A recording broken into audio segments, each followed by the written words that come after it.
Hoje estou aqui com mais um vídeo pra vocês no meu canal Leodroid. Hoje eu vou estar mostrando a vocês Minecraft 13.0 Build 2 com mod aqui atualizado. Cadê pra vocês verem?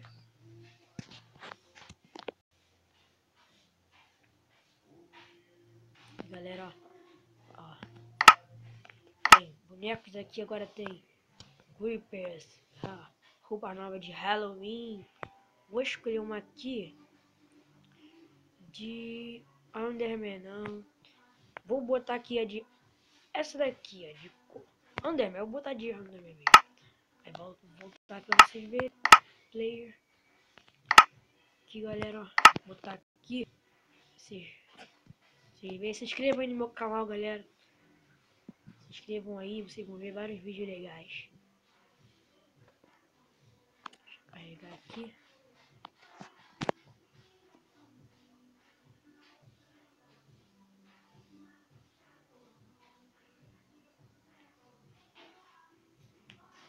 Ele tá demorando a carregar porque meu telefone está muito lento, galera. Muito lento mesmo.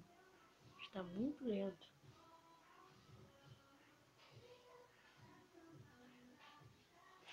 Aqui, galera, ó.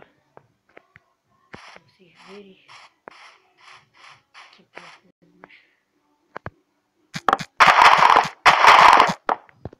Aqui, galera, as coisas novas, ó. Espada. Esse aqui, ó.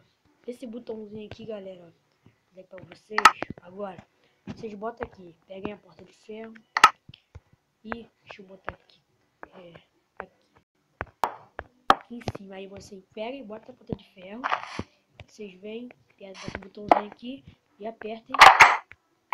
Que a porta de ferro abre sozinha. Acho que o meu não vai abrir porque o meu não tá com, acho que, coisas assim dentro. Tem que montar a casa. Mas é isso aí, galera. Se inscreva no meu canal. Outro dia eu volto com mais um vídeo do meu canal Leodroid pra vocês. Se inscrevam no canal do meu amigo aí chamado Gui Thriftcraft. Lá vocês vão ver vários vídeos legais sobre Minecraft também. E valeu!